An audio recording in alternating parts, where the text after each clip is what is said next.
Good evening and welcome to Chatbox with Sam. Tonight's guest is the lovely Kim Estes. He's actor and producer. He has a long history in the industry and a very interesting life. Welcome to Chatbox with Sam, Kim Estes. How are you? Sam, it is so nice to be here. There's no other place I'd rather be than right here with you. Well, thank you so much. And are you enjoying the holiday season? I am actually. I'm in Las Vegas as we speak. I'm here with my mother to enjoy the breath of the holidays. It'll be here till after New Year's, and we're going to spend some time together. She's 94 years young, Oh, bless and her. I'm here and going to hang out and do all the rest of my work from here. And then I'm extremely grateful to be here. I'm grateful to have this time with her, and Yes. it's awesome. So I'm in Vegas, baby. You're Vegas, babe. Well, you know what they say about Vegas, Kim? I know what happens in Vegas happens in Vegas. Vegas. It only And happen in your Vegas. and your mother has a beautiful French name, even though they call her B. She has a Yes, beautiful French name. Would you like to tell the viewers what her name is? yes. Vermeer, Beautiful. Fermear, actually Vermeer. Yeah, but everybody calls her D. So it's Why like D? okay, so it's yeah because everybody it's if you see it written out, it's there's a couple of ways you can pronounce that, but it's Vermeer. It's beautiful. It sounds like a flower. I do have a few questions to ask you. Sam, you seem to bring out the best in people. Oh, So thank you. therefore, these answers will probably be unique. Oh, that'd be awesome. That's awesome. Unique. Yes, I like that too. So, Kim, if you were to encourage the younger generation, what would be your main focus? I would say I would encourage them to understand better about the business and to understand that this business is primarily about relationships. It is about the understanding of what each other does and the ability of all of us to play well within the sandbox called entertainment together, without throwing sand in everybody's face. If you're able to be in that sandbox and play well and get along well with others, the opportunities based upon those relationships, they happen.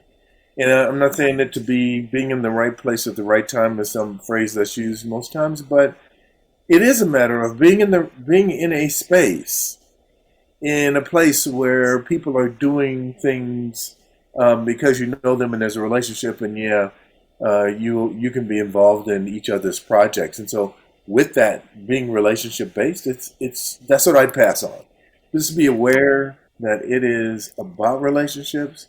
Be aware and keep your head on swivel, looking for the opportunities because they come and they go, and then also just that networking piece. And I'm not talking about the overly exaggerated networking where you're going through a room shaking hands, kissing babies, or kissing babies and shaking hands, or Right. whatever you're doing.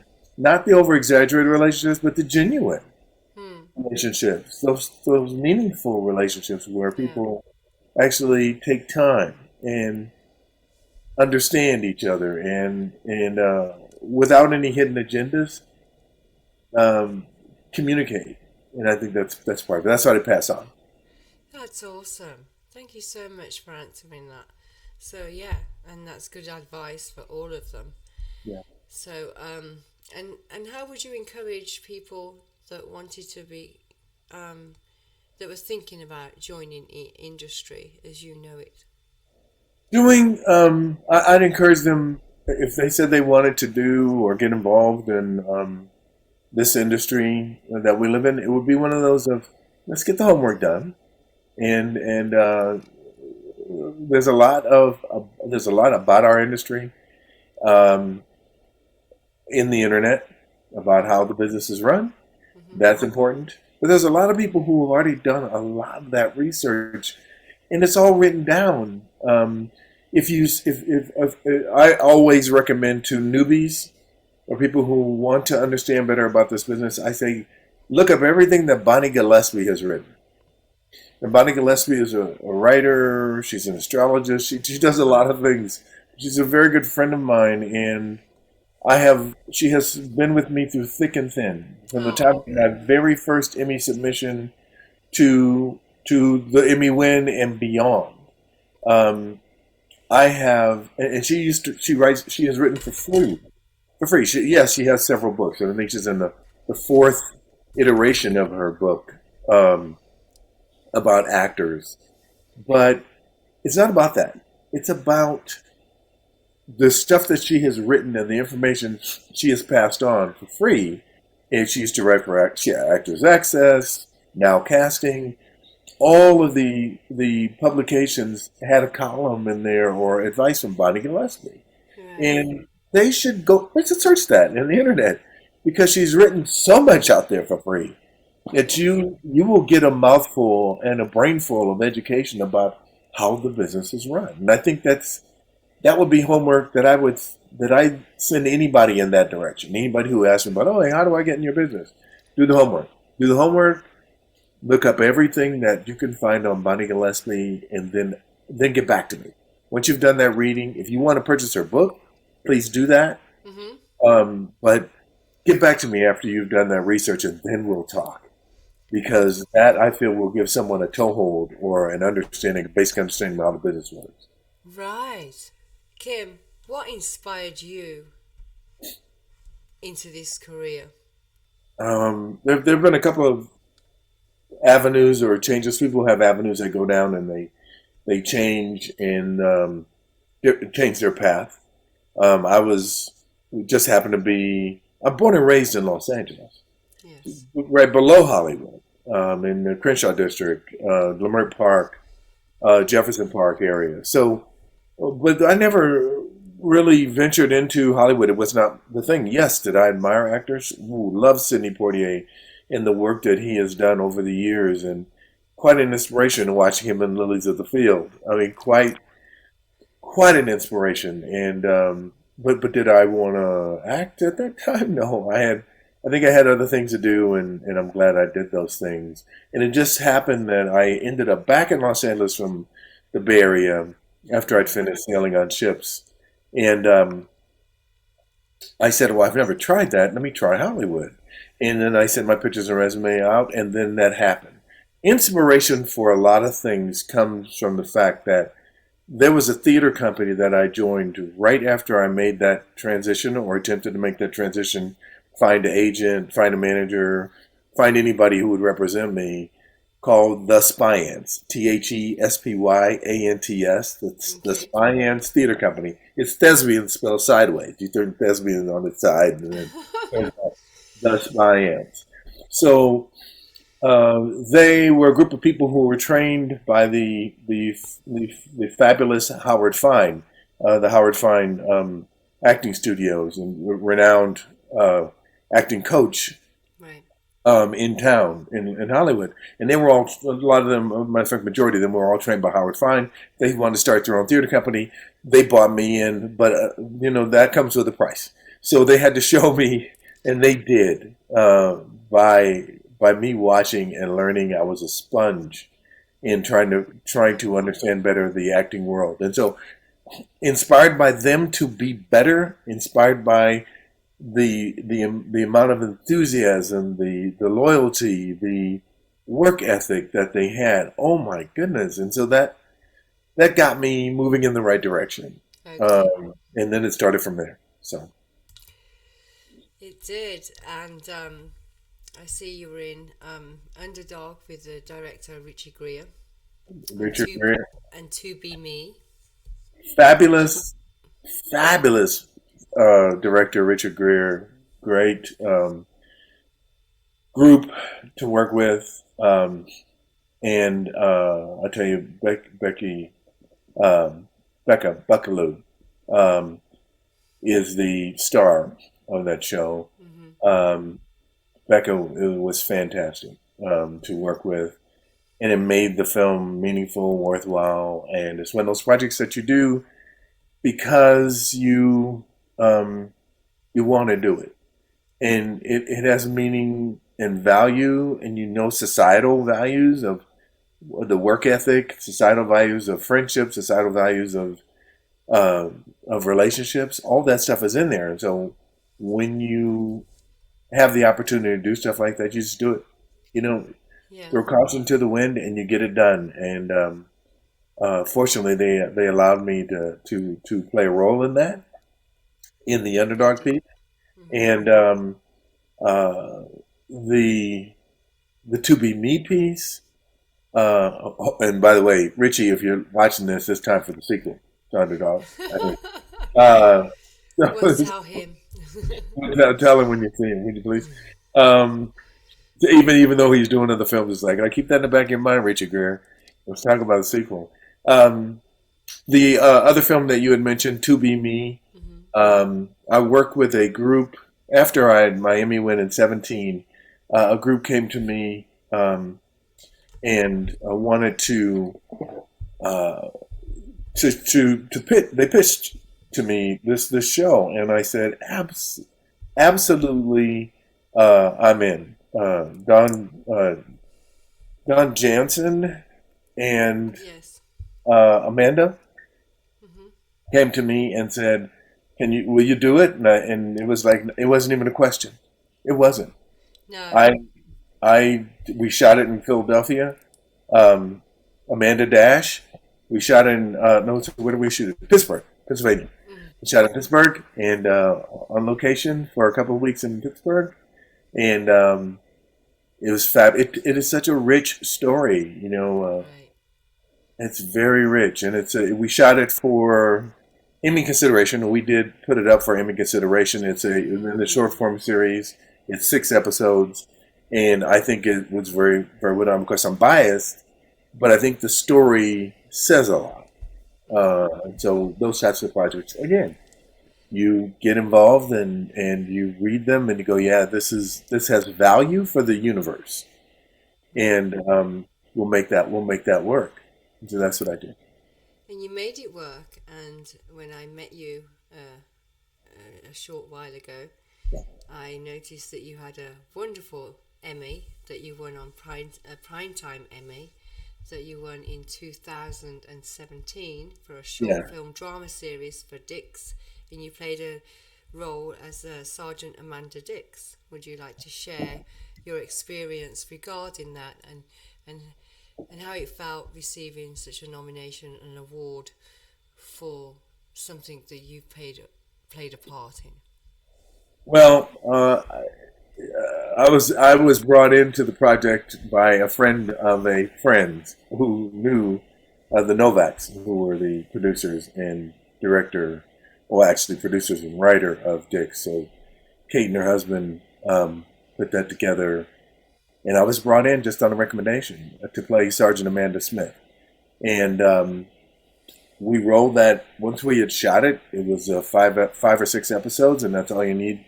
And we took it up to Emmy consideration and entered it that year. We did what they call a lot of, I guess, campaigning because you're up against, big studios with a lot of money, and we didn't have anything. We were this. I think Kirk Novak shot this thing on a. I don't even know what he was going to say. I mean, I put it this way: it was less than. Uh, I think it was less than 5,000. We shot this six Oh episodes, wow, that's amazing. and but they're brilliant. I mean, they did what they had to do. It may have been somewhere between 5 and 10, but I will tell you, no more than that. Hmm. And we did it out of love. And the two ladies who were my charges in in those episodes were brilliant, funny. I played the guy who was the hard butt sergeant who was in charge of them and would take did not like their shenanigans, and that made me Sergeant Amanda Smith. And we garnered an Emmy for that, and you know, but I'll say that there was a group behind me for your consideration Independence FYC Independence group, and that group is pretty much responsible. I mean, once people know about what it is you're trying to do, Hmm. um, and you've got the Bonnies, Gillespies of the world. You've got different people who you've met, all the casting directors that I've met in my life. Right. that are rooting for the underdog. Mm-hmm. And pretty much, I was that underdog. And Oh, and so when Dix came about, and I said, "Hey, we've got this 6 episode series, and we're going to be doing this." You get people coming out of the woodworks to help you because all the relationships play in this. right. So when the relationships play, and you've got people who are associated with the FYC independents, and it works out. Matter of fact, the majority of those who you saw the other night with us, Meredith Thomas. What a Meredith wonderful Thomas. lady. I have huge respect for that lady. Huge Meredith respect. Thomas is the ringleader of that crowd, Yes. and she got behind this project. Kelsey Scott got behind this project. Mm-hmm. Um, uh, the two sisters and right got behind the project, and but there was Diana Lansling, Mm-hmm. uh, just a bunch of people who you never know where your help's going to come from because No. this is the voting issue, Mm-hmm. and when that happens, all votes count, and it doesn't Right. matter how many people vote, those votes count. Each and every single one of Yeah. them. So that's where it works. It does. It's amazing. And that what a heavy Emmy. I know I was holding it. I was like, I wasn't expecting it to be this heavy. Wow, it was heavy. I was like, wow, it's a real award going here. It was Yeah, very, very good. it is Yes. a wonderful piece, and you've got J.C. O'Connell. J.C. was there that night as well, and Hmm. Marbury, who wasn't there that night. I mean, huge. I mean, when you sit up at night with these people and you Yeah. you set up a strategy to how you think you can combat or go up against network or big studios. You're sitting inside the restaurant and you're filling out postcards and with addresses and names of casting directors and, Right. and, and producers and writers who you think might vote for you. Those are people who have your back. And, Yeah. again, I'll mention this. I'll probably say it 7,000 times in the interview. It's about those relationships that are key and important, and those people who are willing to work with you, for you, and by your side throughout the madness of this business. And so Right. the JPs, the Marburys, the Meredith Thomases, the Kelsey Scotts, Right.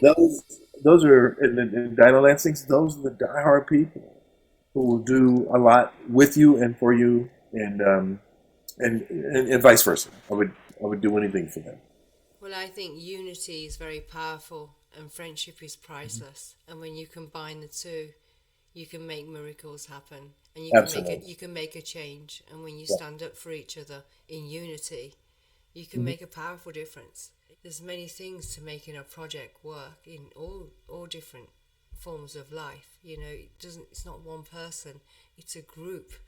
And um and and it's nice when the whole group is recognized for as much work you all put into the industry, which you all do. You all work very, very hard.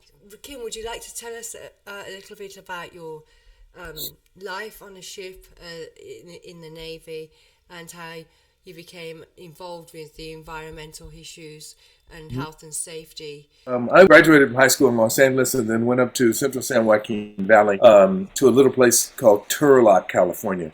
From Hmm. there, I did 2 years of college in Turlock, California. Then I went and I on a ship in the Merchant Marines for my very first time in the summer of had to be 74. And at that point in time, I entered the Merchant Marine Academy, which is the California Maritime Academy, in Vallejo, California. And then I went to 4 years, got my engineering degree from CSU, Cal Maritime, Hmm. and then I started sailing on ships, and I sailed on ships for almost 14 years, and then came ashore as a chief engineer and worked for the same company, Arco, for another 10 years. And during that period of time, I went through a lot. I spent some time in Washington, D.C., inside the lobbyist office, and I came back. I did some auditing work for the Trans-Alaska Pipeline. I did that. And then at the end of the day, I was head of environmental health and safety for the corporation for Atlantic Richfield Company, downtown Los Angeles. And therefore, at that point in time, I transitioned because we were purchased. Our company was purchased, and then I didn't have a job, and I was too young to retire. So I decided while I was searching for a job, I threw my hat in the ring in Hollywood, and that started the Hollywood work. Now I still consult for companies, especially one particular company, Collier Walsh, Nakasawa, and down in Long Beach, California, as their maritime consultant.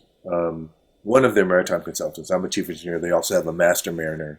So I am able to, because I am such an environmentalist and I am such a person who believes that there are a lot of reasons why we do the things we do, and if I can make the place a little bit better, that world, that shipping world, a little bit better at the end of the day, I would like to do that based on all the knowledge that I have acquired over 35 years of being involved in the Merchant Marines. The Navy piece of that came because after graduation from the Maritime Academy, I accepted my commission in the United States Naval Reserve as an ensign, then became a lieutenant, and then after my obligation was done, I was able to just continue to sail on my license, and that was my my obligation was served then. And so and then I became a free agent, and that's it in a nutshell. That leads me right up to what I do now and what I also do as an actor. Oh, and what an amazing life! It's such a great story. All of that, everything that I've done, whether it's maritime or whether it's the acting piece, a lot of that has to do with relationships. A Yes. lot of it is being nice. A lot of it is being open, honest, forthright, and just like you were saying in the beginning of the show, this is the time to be nice. This is the time to Yes. be thoughtful. The time to be grateful. The time to be considerate. And all I've used those facets. My father taught me that years ago. And even if it's one-sided initially, it'll be two-sided later on. Well, they do say people may forget what you've said, but they will never forget how you made them feel, That's correct. right? Yeah. And Mark Twain, tell the truth, and then you won't have to remember everything. I like that one too. It's Yeah, true. kindness does matter. How you treat someone does matter. I think that actually defines a person more than anything they've done in their past. And it's 10% of what happens to us and 90% of how we react. That makes a huge difference too. Yeah. So, I think. So, talking about reactions, and if there's any role that you have played in that you see your own persona in that role. I really believe that if people watch Underdog, I think they'll see about as much as me as, I mean, from the heartfelt side of being involved and um, being that person who ain't perfect, not perfect, and will strive to self-correct and use the corrections of others. Um, I think if people see that, they'll understand.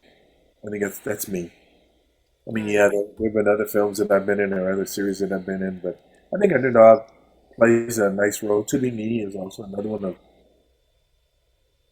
not being able to understand initially and then actually gaining an understanding and a tolerance. Right. There's a lot to the roles that I pick up. I always wanted to play a bad guy. Did Uh, you? yeah, I did, but I did. I got my chance. Yes. We were shooting this week actually a little short film uh, by Marjorie DeHay and Paul Overacker, and yeah, I was a bad guy who really wasn't bad. Turned out to be a good guy, but nobody knew he was a. They thought he was just being a bad guy. So yeah, but I liked that because they had mentioned me. What role would you like to play him? I said, I want to be a bad guy who turns out to really be a good guy, or the good guy who turns out to be the bad guy. Nobody knows it. Right. Yeah, and nobody knows Has he. the audience stumped? Yes, stuff, and it's the twist they never see coming. Right. Like, That's the amazing films when that happens. It's like, yeah, no. yeah, I know. If there's a bad ending, I'm like, that's not supposed to happen. Because I'm so empathic. I get all involved. that's right. That's awesome. Yes, you do have a lot of awards, and you can check Kim's IMDb out and see everything that Kim has done and the awards that he has received for the work that he's done in the industry. So there's I've another. just been so cool. I know there's some things close to your heart regarding this, so I'm going to ask this question, which I ask everybody. What out of all the charities that you could choose from, which one would you advocate for and why? Well, there's one that came to my attention. Um, uh, John Charles Meyer, actor friend of mine who was also involved in the Spy-ins. He brought something to my attention. Of course, I'm the environmental guy, but there was an organization. There is, and I told since then, since he brought it to my attention, I participated on the board, and probably haven't given it as much attention as I should. But the world should know that there's an organization out there called PlasticFreeRestaurants.org, which takes all the plastics that restaurants use. The organization gives them substitutes for those plastics for a specific amount of time at no cost to the restaurant. And then after the period of time is over, the trial, if the restaurants want to continue to use the plastic-free utensils and the plastic-free boxes, then that's a nice switch for the universe, the planet, right? You don't have all the plastic forks and all the plastic containers and all the non-biodegradable things. They use utensils that truly degrade. There are Oh, a lot of utensils that don't, but these absorb back into the planet. oh So you've wow. got some things that do that just because, I mean, you've got natural wood products that will blend back into the universe if properly disposed of. You've got lots of bamboo that will, if properly disposed of, not Right. held together by plastic resin. So that's one. And the other one that I've been involved with for many, many years, the other two actually, the Boys and Girls Club of Long Beach, California, because kids need a place, especially in rough neighborhoods or especially Right. in areas that don't pay a lot of attention to what kids do.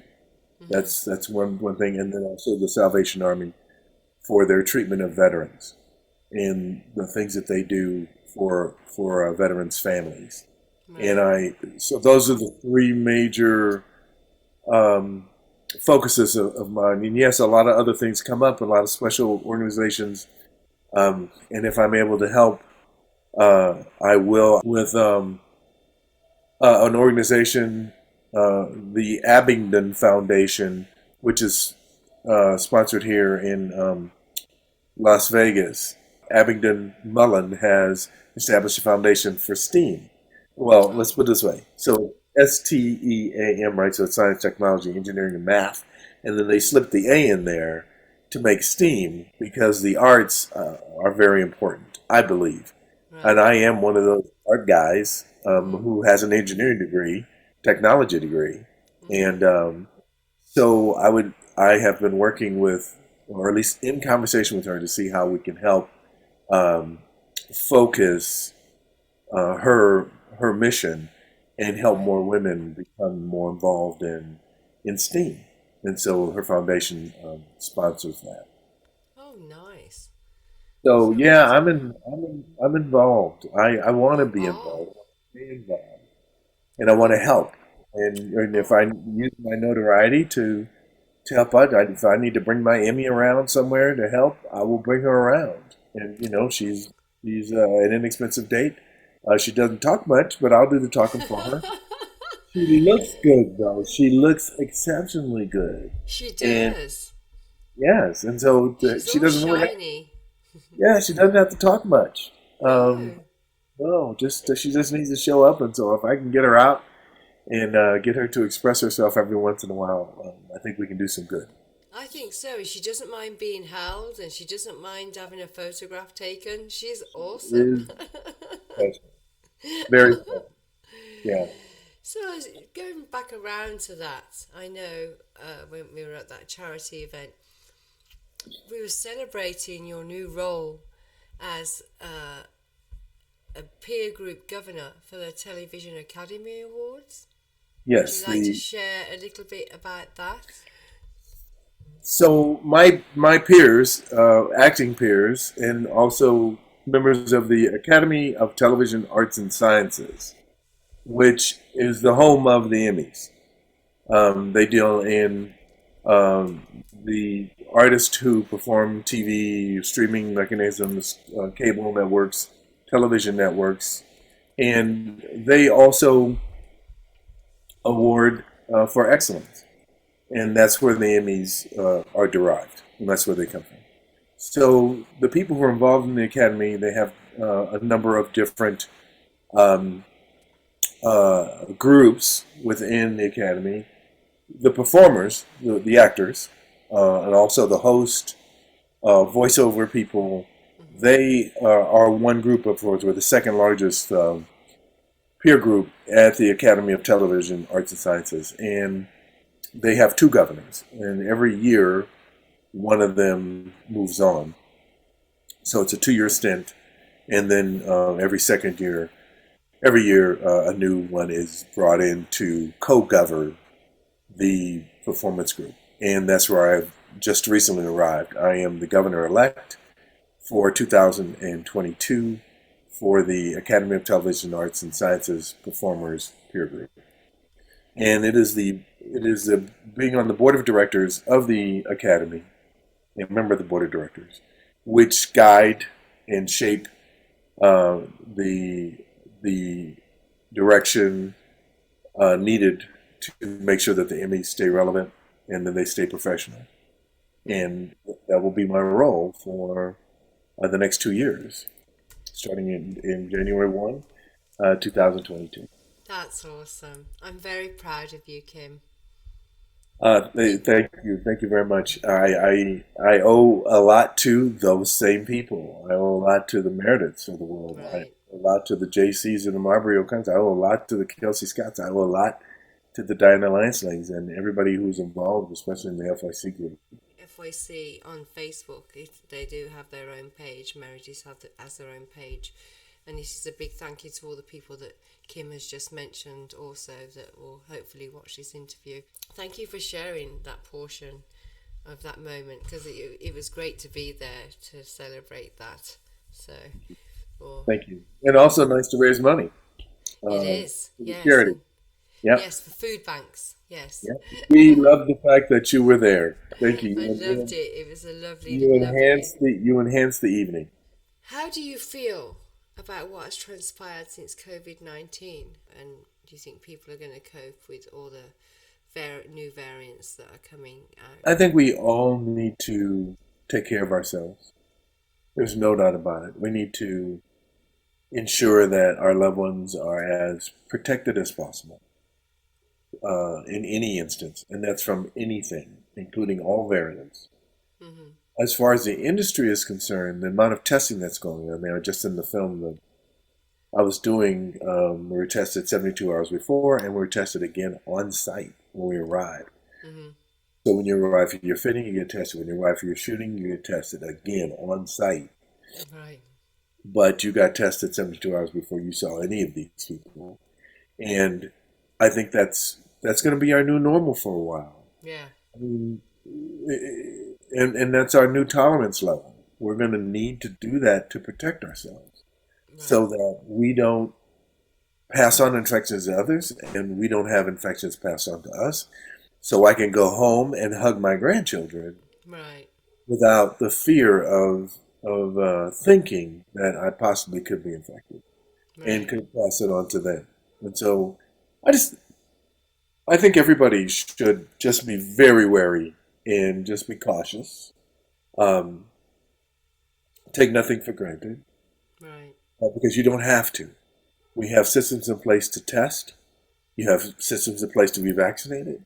Hmm. So we really don't or shouldn't um, uh, be concerned while we're working because all the systems have been in place and we have been vaccinated and tested and tested and tested. Right. And you go into your scene with your scene partner without a mask on.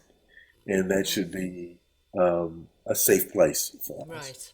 So it's a matter of getting to safe places to do your work Hmm. and ensuring that companies do allow you to have a safe place to work.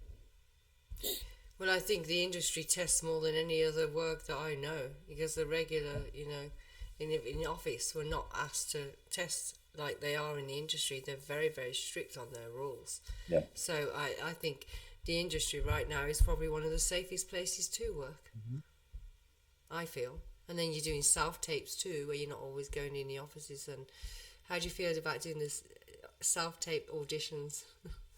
Have you done many I of them? well, I've done my fair share. I will tell you this the whole experience of the virus has allowed a gigantic pause in the industry, but at the same time it has become very efficient Hmm. to be able to self tape in your home without driving into Hollywood and back.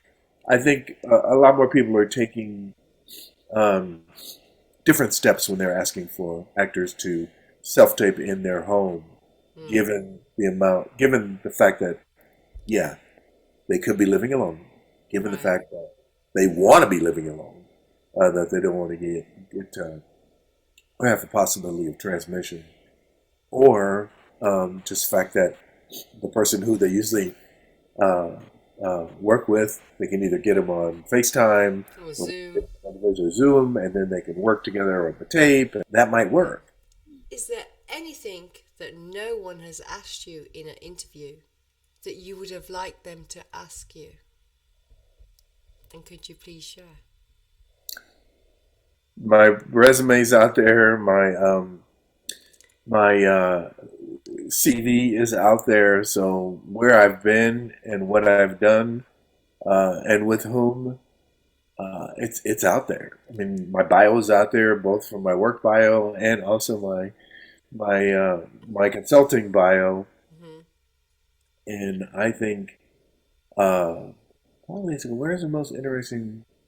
I don't know that in an interview anybody's asked me anything about what is the most interesting country you've ever been in. Oh, And I think, Kim, what's the most interesting country you've ever been in? and I will, yeah. And since I have traveled around quite a bit, I Hmm. think it sits somewhere when we were in the Merchant Marine Academy, the California Maritime Academy. We have a school ship, and we went around to different places: Trinidad, Tobago, Curacao, um, Fiji, New Caledonia, up and down the West El Salvador, Lima, Peru, Callao, um, Hawaii several times. But in my work career, I've been to Korea and Singapore. Singapore I found to be fascinating, Yeah. and then also Korea, which since I have this name Kim, which is a big surname in Korea, and in the shipyard where we are, I had this hard hat, and they had my name on it, Kim, and that happens to be a gigantic surname in Korea, and so people thought that I was somehow related. Yeah. Uh, it just meant that in every place I went to, I didn't have to pay for any drinks. That's what it Oh, meant because that's awesome. I would step into a restaurant and then the people would go, "Oh, Mr. Kim, Mr. Kim," and then they give me food, and it's like, Oh, what that's awesome. how fun was that? So yeah, fun things and fun people, and Yes. I love people, and I love the different cultures, and so while Me the too. world is full of good and bad, I've experienced mostly the good, and I have embraced that and always try to be as good as people and even better than what they were to me to see if I can jump that bar and be better. So That's it. have So there you you go. got That's the question. How that's the fun is that? question. That was a fun answer. Is there Have you got any funny story that's stuck out in your memory Oh, besides that one, from when you were sailing around and you were sailing when you were a young whippersnapper sailing around the world? Have you got any funny stories that you remember that stayed with you? it's funny. The funniest part of sailing around the world, or actually just sailing, period, you have an international crew. So the crew can come from anywhere around the world as long as they have their certification issued by the Coast Guard, and they can sail on board the ship with you in different capacities. There's like 23, 25 people on a ship. You got a super tanker that's over 1,000 feet long, 1,100 feet long ship, 200 feet wide, carrying gigantic amounts of oil. So it's long, 3 football fields worth of ship. So moving across the ocean. But these people who man the ships come from anywhere. They can come in different nationalities, different cultures, and not just the United States. They can come from the Philippines. They can come from Russia. They can come from anywhere. And just those experiences allow you to understand better the cultures and the cultural norms of people and them growing up. It's interesting to hear the stories about how they grew up, how they view themselves as different than people in the United States. I've always found that to be fascinating Right. and enhance my knowledge about the different cultures around the world. Mm-hmm. Uh, and I will say that that is probably, those are the most interesting stories for me from different individuals who would talk about their childhoods. We talk Mm. about them growing up and how that differed from the United States, and whether it was, the school upbringing or lack of school upbringing, and then Right. the the hierarchical structure in the communities in which they lived and how they grew up. All that stuff is just Oh. of a world enhancing knowledge. But I mean, the different cultures, the Koreans, the people who live in Singapore, Malaysia, Mm-hmm. those cultures and the friendly parts and the best part of those cultures were absolutely phenomenal. People who Oh. were willing to meet and greet you and open their arms to you, and none of that goes without recognition from me. Because I'm just that people type of person. So, yeah, Oh. And shows that we're all human. You know. yes, Yeah. absolutely, That's lovely. and Do nice, you, huh?